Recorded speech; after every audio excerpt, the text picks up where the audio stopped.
Hello and welcome to our quarterfinals here at Grand Prix Prague. I'm Tim Willoughby, joined by Matej Big Z Zadelkai, and there were two players that we got to watch draft. These are the two players we see in our first quarterfinal matchup.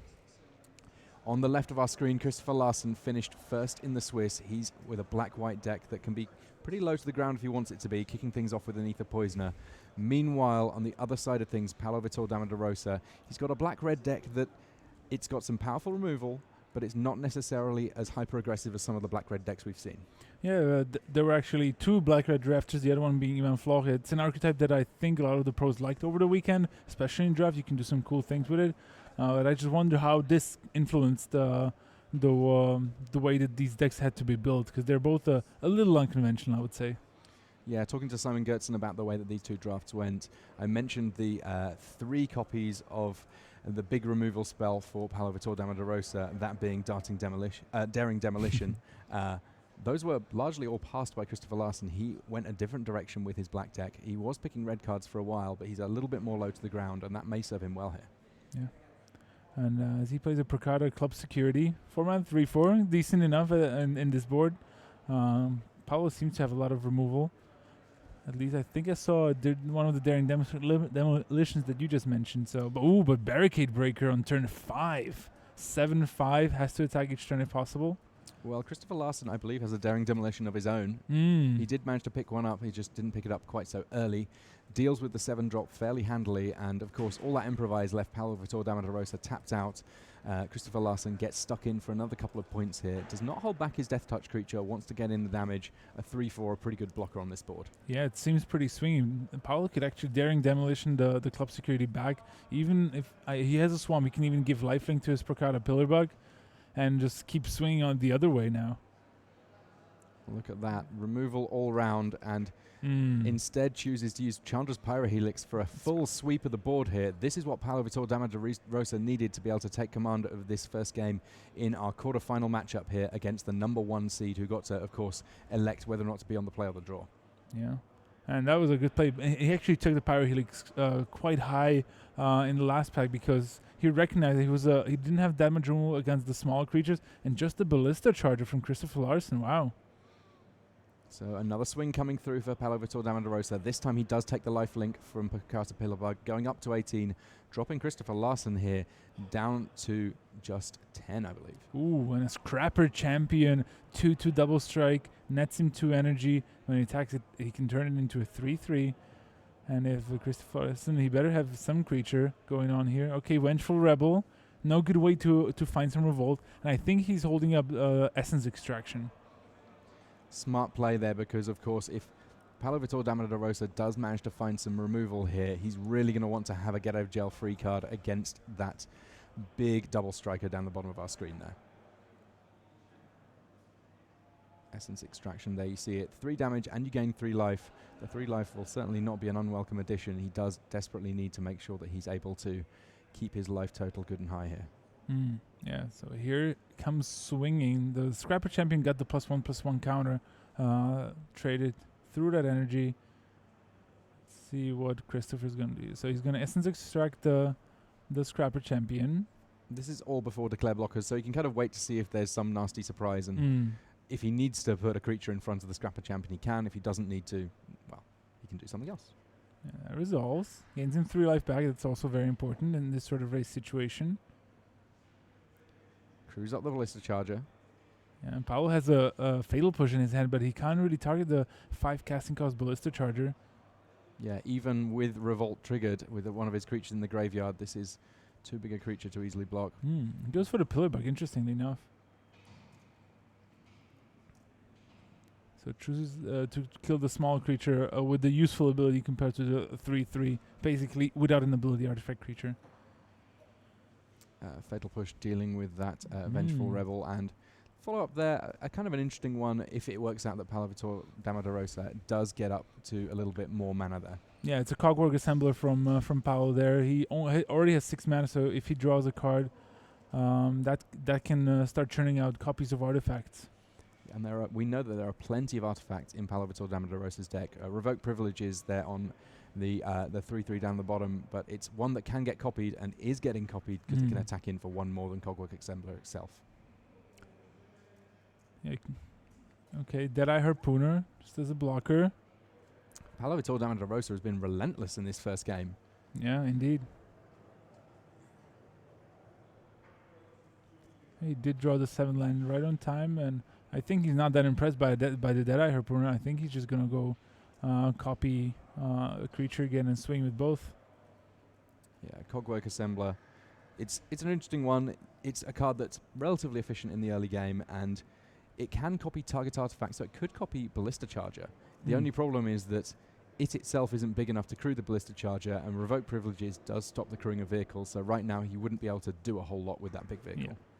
One of these days, though, it may be a play that we see. And an interesting thing that you can do is activate the Cogwork Assembler at the end of your opponent's turn. Untap, your token stays in play, then you can copy something again, create a bigger board for you if you need it.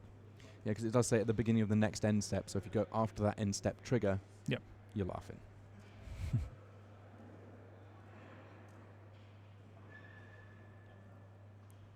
Yeah, Power serving his option, but he's just going to swing with both.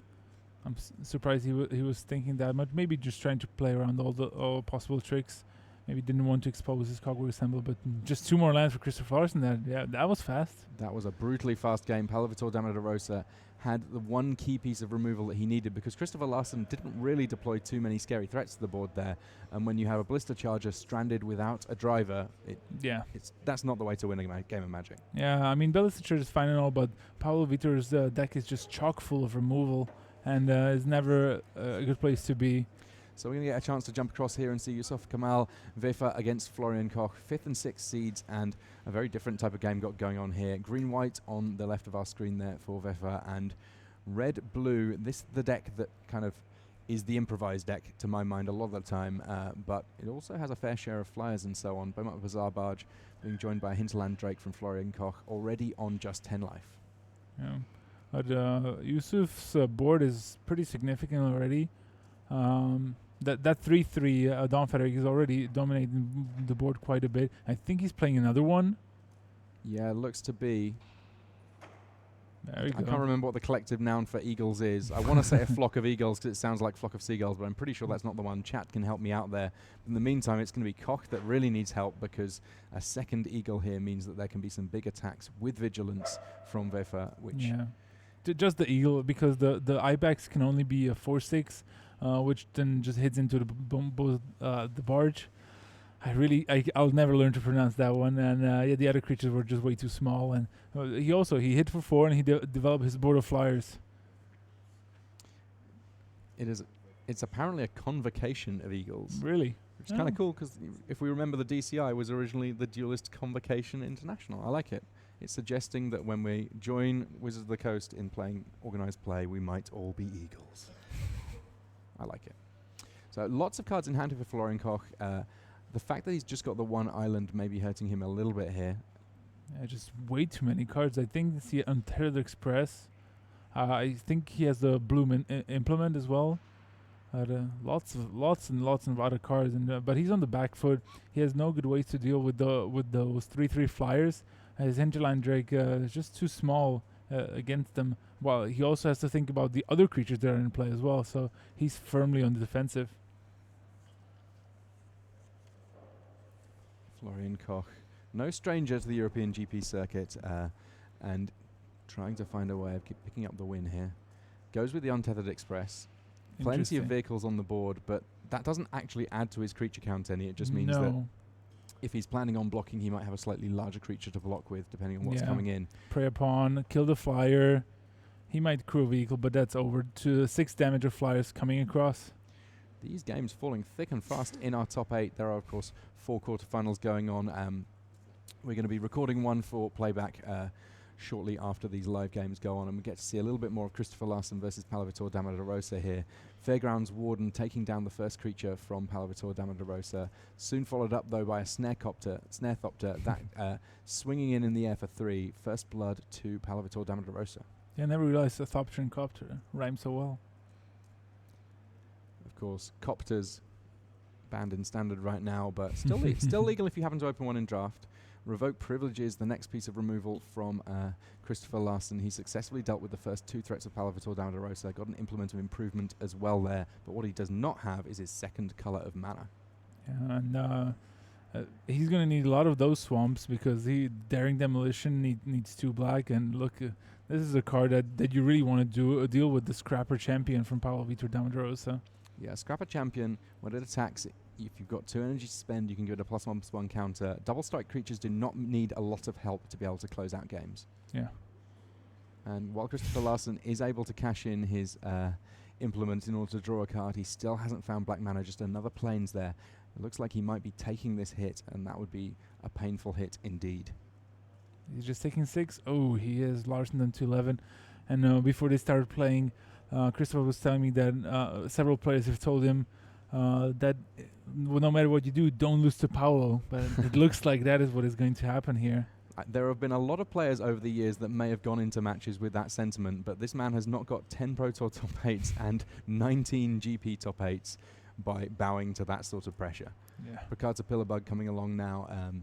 A pretty full board for Palavitor Damadorosa. Meanwhile, Christopher Larson, he's got a Fairgrounds Warden, but when it dies, that means that Palavitor Damadorosa getting a creature back.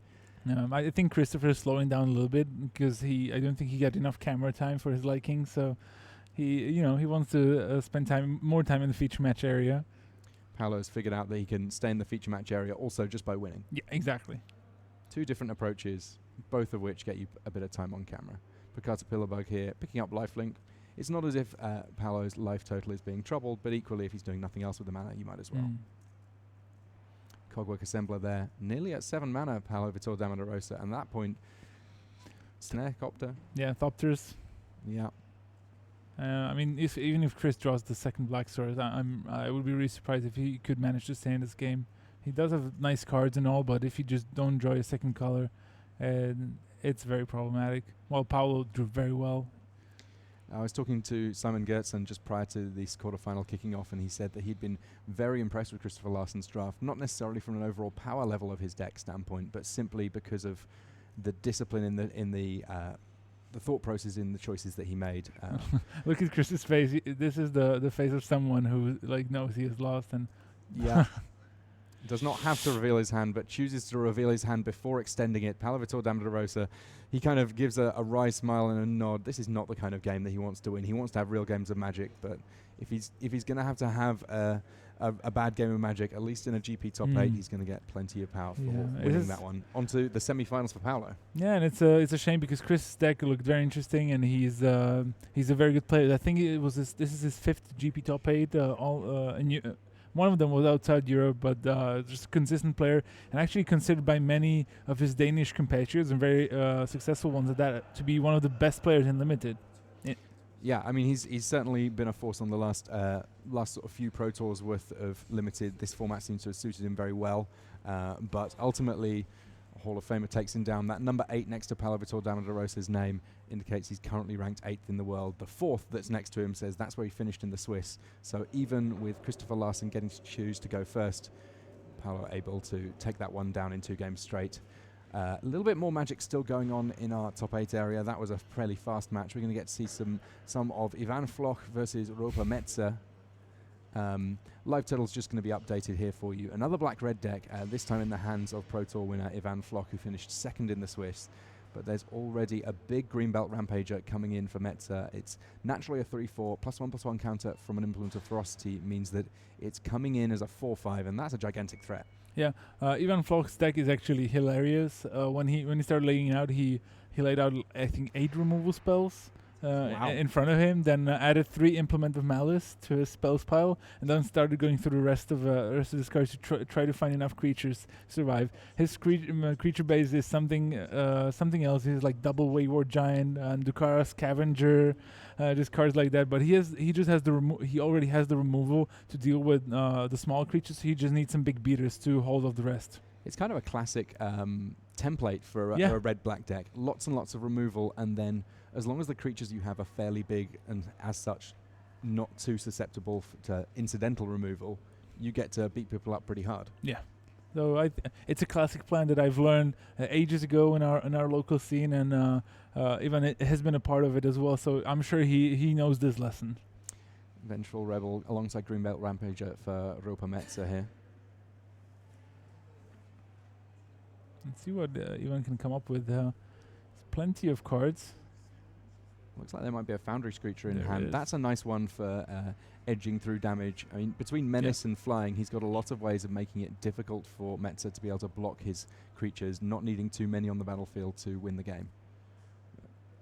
There is an Implement of Malice there, and there's that Foundry Screecher. The Implement means that keeping an artifact in play a little bit easier, the servo a little bit more susceptible to removal. Oh, but there's a monstrous onslaught taking care of this of everything. So big swings from Ropa Metza. This may be a problem for Ivan Flock here. Flock already up a game, but things looking good for Metza here in the second one.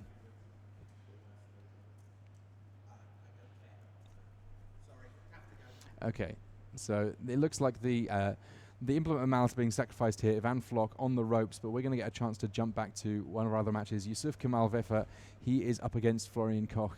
He's already picked up the first game, and we have, well, a big play here for turn 2 for Yusuf Kemal Vefa, that being SRAM himself. Yeah, and the Edificer. SRAM Senior Edificer. Edificer. He's not just a junior. Yeah. 2/2, whenever you cast an aura equipment or vehicle spell, you get to draw a card. Not Ooh. too difficult to get to a point where you're drawing cards off this one, and with a Revoke Privileges on turn 3, immediately picks up a card.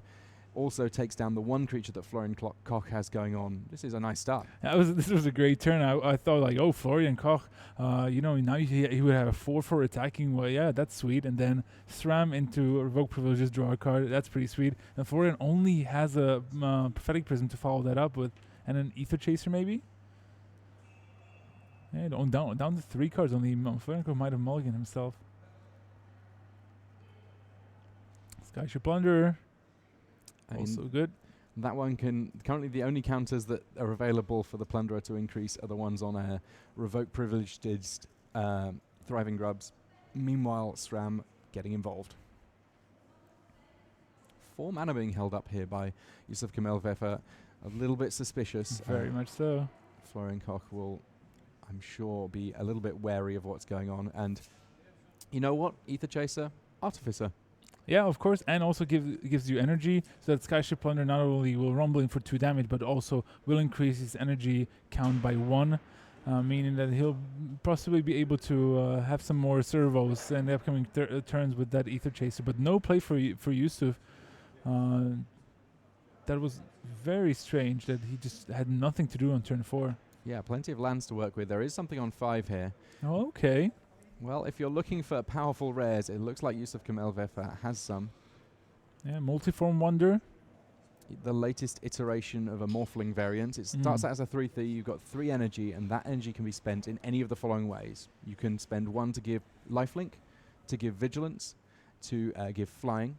You can also spend energy to give either +2, -2, or -2, +2. Yeah, so pretty versatile, but only it doesn't look like Yusuf's deck is particularly strong on that energy theme just yet. So I just assume it might hold off the fort for a little bit. At least it will keep the Skyship Plunderer at bay.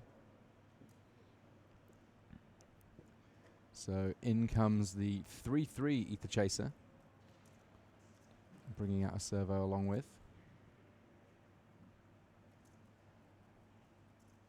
3/3 first strike, comparatively large, but now the goggles move across to our 2/1 flyer, making a 3/3 flyer potentially able to hold off that Multiform Wonder.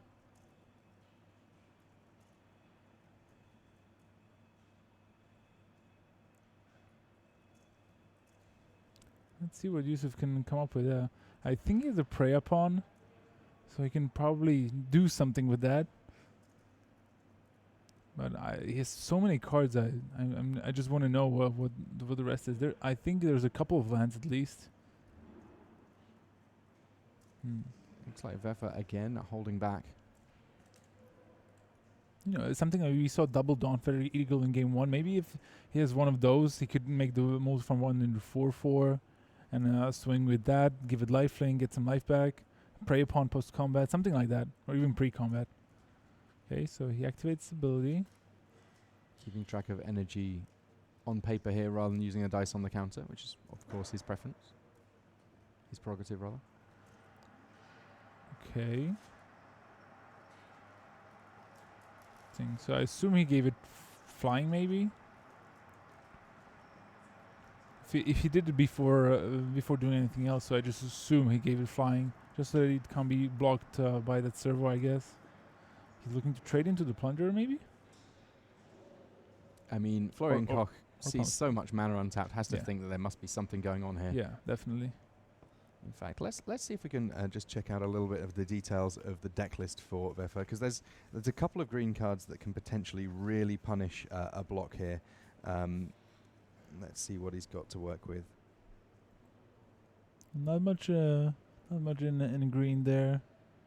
The card that I was interested in potentially was Lifecraft Awakening, making for a gigantic artifact creature, but no, it doesn't look like that's going to be the option here. Yeah. So Yusuf spent some more energy, got the lifelink up, and Florian did not buy didn't want any revolt triggers. And here we see, okay, post-combat prey upon the multiform one with the Ether Chaser. That's going to gain him 3 more life because it had lifelink. That's pretty sweet. A nice interaction. Deals with the Artificer before it can pick up some goggles. I think he has another SRAM in his deck. He does have 2 copies of SRAM in his deck. What? Wants to keep the foil one in play. Does he run a Conviction? That would be pretty sweet. Conviction is definitely a nice one with SRAM. He doesn't have any in his deck, unfortunately. That's unfortunate, yeah. That's a pretty sweet combo if you got enough white mana. Just keep bouncing and replaying Conviction, drawing cards with SRAM. Florian Koch here, just sort of passing, waiting to see what comes next from his opponent. He's holding his hand. I think Yusuf just drew an aerial modification. He did. There's exactly one in his deck, and that was the draw. That means that he's going to be able to permanently give something +2/+2 and flying, and draw a card for his trouble. Oh yeah, and drawing that card is gravy, but he can put it on multiform Wonder and have a 5/5. It does expose it, especially against blue-red. It can have some artifact removal or bounce. It can be pretty risky, but it's hard to resist. No risk, no reward. There it is. So first off, he casts it, and he wants to make sure that it's actually going to resolve so he can get the card. He has to tap the mana for it first. That's 5.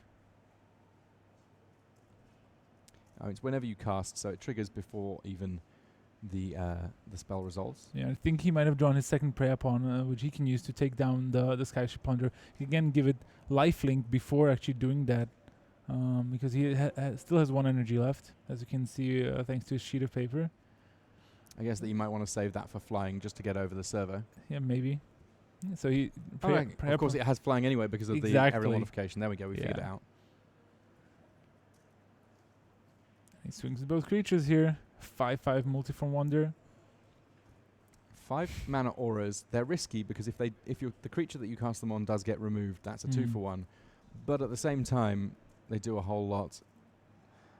Yusuf just reminding Florian that yes, it has flying. multiform Wonder does have flying. Yeah, real modification grants flying naturally, so he doesn't even have to spend energy.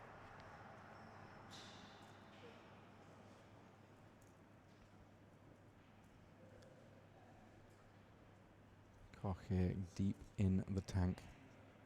Indeed. So The best that he can do is save a couple of points of damage here. Yeah. I mean, problem with the multiform one, not only it hits for 5, but it actually threatens to hit for 7 next turn. I think it looks like Florian has nothing here. 2-0. There's the handshake. We've seen some very quick games in these quarterfinals. Salvatore Damarosa taking down Christopher Larson in quick fashion. Yusuf Kamal Vefa doing a similar number on Florian Koch. We know 2 of our 4 semi-finalists already. Yeah, that's going very quickly so far. 2 very quick wins, and Yusuf there. He was actually member of the Turkish World Magic Cup team. But yeah, let's move over to this match here. Yeah, Fabrizio Campanino on the left of our screen. He snuck in at 8th. There were 3 players that didn't make it on the very same record, so he had to be feeling pretty fortunate to make it here. Already a game down against Fabian Friedrich, the 3rd ranked player in our top 8. And looking at this board, it's an interesting one. We've not seen too much blue-green in this format, but that's the way Fabian Friedrich has gone. So he's got a few interesting things going on here. Yeah, he has a Master Trinkets here. which in the long end can be actually a big problem for blue-green if he doesn't have any removal. But Fabian actually has a prismatic array. He has a lot of card advantage in it with the Merchant's Dockhand. He can be able to activate and churn through his deck. Druid of the Cowl also helping out there. And I think Fabrizio has a Walking Ballista in play with only 4 lands. But it might get out of hand as well. Yeah, Walking Ballista, a very, very powerful card. Also, Master Trinketeer, a very powerful card. They're both vying for 4 of his mana at any given moment. Indeed. Whichever way he chooses to spend it, he's getting a bargain, though. But speaking of powerful cards, I think Fabian's going to play his bomb. A Verder's Gearhawk. Boom. Nice. That wasn't orchestrated at all as well. Yeah. I'm quite proud of us both. But finds the double green thanks to that Druid of the Cowl at the top of the screen there and gets to cast the big mythic artifact. There's now a lot of +1/+1 counters to distribute around his creatures. Verder's Gearhulk itself already comparatively large, but the rest of the creatures on the battlefield for him getting even bigger. Pacification Array still live, 2 islands in play to be able to use that on one of Fabrizio Campanino's creatures. And I wouldn't be at all surprised if this was how Game 1 went as well. Verder's Gearhulk coming down and ending games. That's what it's been doing ever since Kaladesh first got released. Yeah, that card's just bonkers. It does have some competition in Aetherwald and Rich Scale Tusker, and these 2 cards have already been compared, but having a Verder's Gearhulk certainly helps, and that's why Fabrizio has to take care of it right away with the Cotton Brights. Yeah, that one, even without any vehicles, is going to at least mean that Verder's Gearhulk not attacking or blocking anytime soon. Girapur, Osprey coming in the air, and it looks like even on the ground we might see a little bit of attacking here. Oh, interesting. It's not scared of attacking into the 2/3 Merchant Dockhand. We're looking at Campanino's hand. It looks like he's got some blue cards going on there. He's only drawn planes thus far. Yep. The block here, they trade off. Yeah, Fabian down to 9 already. And no use on the Pacification Array. Surprised. Yeah, he taps it. Yeah, Walking Ballista is a tricksy one. It's one of those cards that even if you tap it down, it's still got a relevant ability. Currently 1 counter on it. 4 mana can increase that number of counters, and those counters, they represent points of damage that can get shared out at some point in the future. And I mean, this is Fabrizio's plan right now, is swing with the Osprey and then try to finish off with the Ballista. And if Fabian doesn't do anything about it, it actually might be just enough. So Fabian Friedrich here. He's the one with the mana to work with. He just doesn't have too many creatures in play right now that can do a whole lot. Oh, yeah. I think Fabian can at least tap down the Osprey, but it's going to hinder his development. And Fabrizio's still in 20. He just needs to develop some land for that Ballista. He could even get some use out of the Watchful Automaton if he wanted to scry. He just needs blue mana. Extreme Leopard the play there from Friedrich and a pass. So 4 mana left up here, 2 of it for the Pacification Array. We'll find out what the other 2 mana get spent on soon enough. Plenty of cards in hand for Campanino, but without any islands, not all of those cards are live. He just drew a Dawnfeather Eagle, only has 4 mana, so another dead card for now. And Fabian Friedrich still, he's not using the Pacification Area to tap down the Osprey. And there's an Aeronaut Admiral, another flyer, so a 4 mana 3/1 flyer. Something to, does he have anything? Okay, Leave in the Dust, so he's going to bounce his own Verder's Gearhulk. Going to draw a card. I like that play. Yeah, me too. He can untap. So draw. So now he can replay the Gearhulk, and he's going to have enough mana to tap down something with the array.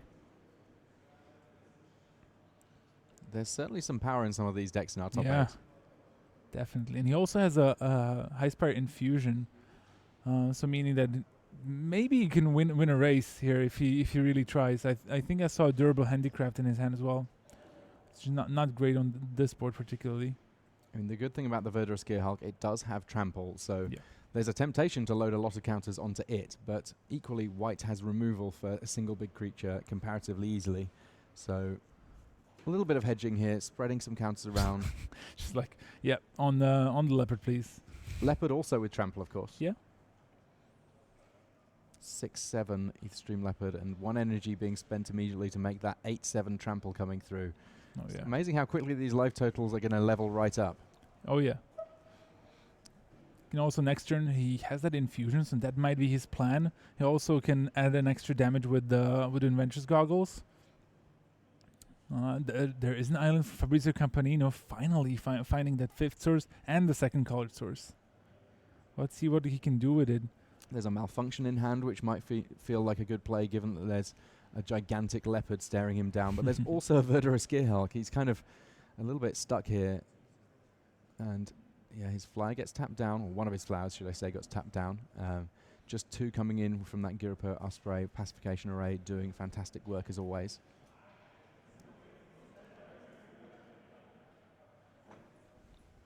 Post-combat, there's got to be something here from Fabrizio Campanino. Yeah. It's just a matter of what's going to be the best option. Yeah, Malfunction or an Ether Swooper.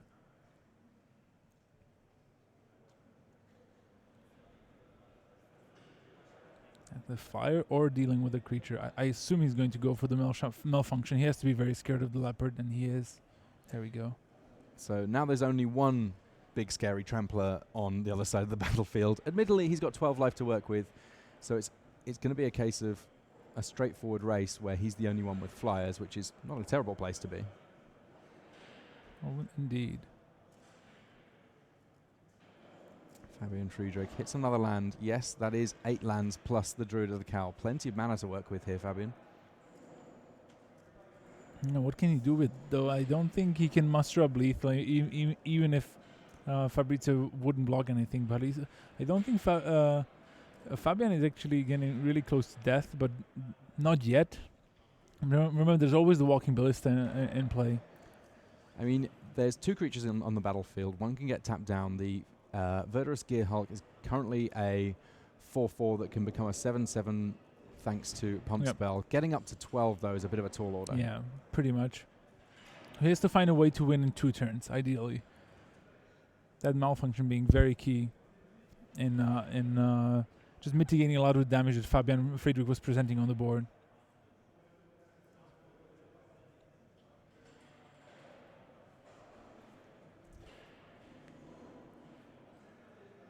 And if Fabian's attacking with more than just the Gearhulk, he also needs to worry about other creatures than the Osprey attacking here. He's swinging. And Fabrizio immediately blocking with a Watchful Automaton, it seems. No, maybe he forgot about counter. No, he did not. So, yeah, it's getting really tense. This is going to go down to the wire. We know that there's a Dawnfeather Eagle in Fabrizio Campanino's hand, and that does change the race just a little bit. Yeah, but it's still one short. Dawnfeather Eagle, he can make his flyers bigger, but what is going on here? Okay, so look at that. Fabian Friedrich, he's playing the high sprite infusion before getting lethal, just to put down Fabrizio down to 5 and get that energy. It's going to bounce off. Yeah, that's an interesting play. I wonder what the reason for that is, but I'm sure we'll find out soon enough. It may be that he saw some counter magic last game and wants to just make the most of the fact there's just 1 planes up right now. Yeah, there's a durable handicraft. So 5 each. All right, so Fabian Friedrich has his opponent in check. Pretty much, yes. He's representing a lethal attack next turn. Okay. And that's a Narnum Renegade there, so another creature added to the board. 1 mana, 2/3. Thanks to that durable handicraft, no revolt. Campanino now. If he doesn't actually knock on the top of his deck, he's kind of virtually knocking on the top of his deck here. Well, if Fabrizio plays the Eagle, Fabian Friedrich will just tap down what will then be a 4/2 Aeronaut Admiral, and Fabrizio could then swing with a 3/3 Gyropa Osprey, which he will, and the Walking Ballista can only put Fabian Friedrich down to 1. Now, Iron-Tread Steed was the pickup here. That does have haste. Does this change our math at all? It could. Let's do the math. So if there's a Narnum Renegade still to block, right? Yes, exactly. So if he just plays the Iron League Steed and makes it a 3/3, Fabian Friedrich can just tap down the 3/1, block the 3/3, and he's taking 3. And again, the Ballista only puts it down to 1. So I don't think it changes the math.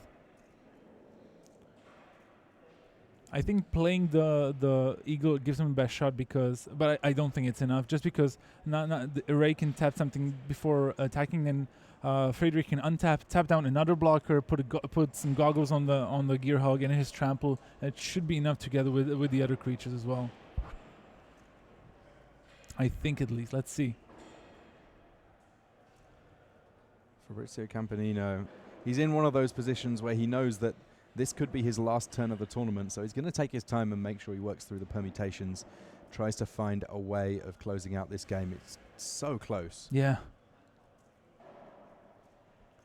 This is going to be one of those games that he plays back in his head. Was there a moment that he could have put an extra counter on the walking ballista? Could he have held back the ballista to cast it as a bigger creature?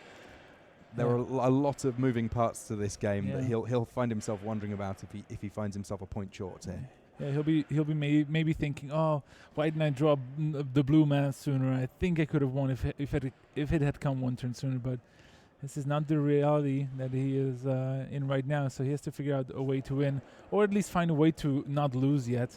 It's going to be tough if Fabian Friedrich plays everything correctly. And I was actually quite surprised with the way Fabian Friedrich played. So it doesn't look like there's a Dawnfeather Eagle just yet. So there's going to be an Iron League Steed making a servo. Okay. The question is now if there's enough toughness on the board for Fabrizio Campanino to survive.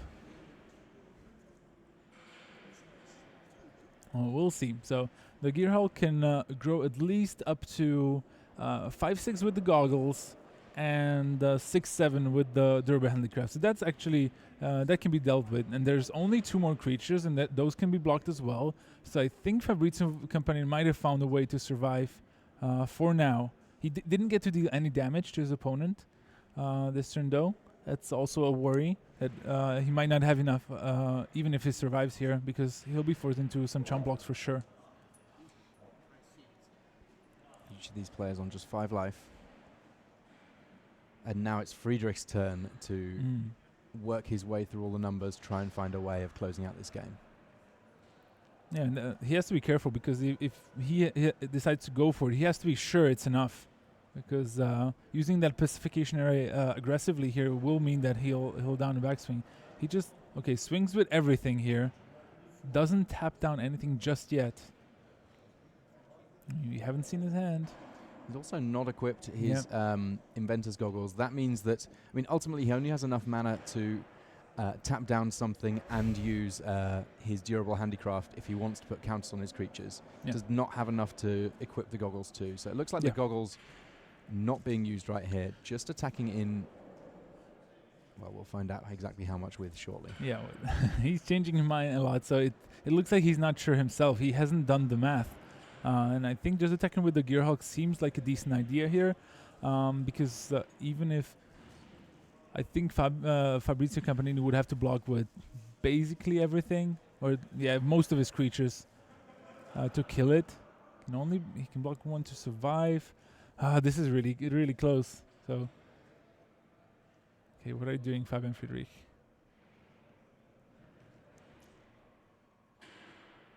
All right, everyone's getting stuck in. All right. Okay, with these sorts of attacks, remember there's the Durable Handicraft in play. That says that for 6 mana he can put a +1/+1 counter on each creature he controls. So that basically means that he has to block the 2 small creatures no matter what, because they're presenting 3 damage each. And then has to block the Verder's Gearhulk as well. So, but it's so hard for Fabrizio because the array is still in play, and I don't think he'll be able to do anything on his own turn with the way he played. He was able to survive for 1 more turn, but he won't be able to kill his opponent in time. Yeah, this is going to cost a lot of resources for Fabrizio Campanino here. A block like this, for example, is not that great. Fabrizio will then will get to shoot Fabian for 1 with the Walking Ballista. He's going to take 3 though, go down to 2, and once he untaps, he can only play the Dawnfeather Eagle. Fabian can tap down the Admiral, and that would mean that the Osprey would swing in for 2, 3 damage and Fabian would be at the 1. And I think then the following turn, the Werder's Gearhulk would be a big problem. So, let's see how this lining up the blockers. Instead, he might have to be forced to find another plan. And I don't think double blocking the Werder's Gearhulk with an Osprey and the Iron League Steed is going to be good. Just because of the durable handicraft. Yeah, prices Friedrich into using the durable handicraft rather than doing something else with the card in his hand, perhaps. But I think that there's a good chance that he was going to go in that direction anyway. Yep. So that's going to make the Werder's Gearhulk a 5/5. It's going to even trample over the bunch of 2/2s. Yep. Yeah, and okay, he'll finish off the Gearhulk then with the Walking Ballista. That was a line I forgot to consider. But problem is that doing this line meant that he lost all creatures but the Admiral. I think he's down. Yeah, Fabrizio's down to 4, and the array is still live. The array is live. There's only one creature alive now for Fabrizio Campanino. That matches up very well for Fabian Friedrich. Yeah, and Fabrizio now forced to play 2 creatures to survive. Yeah, the Admiral is going to get tapped.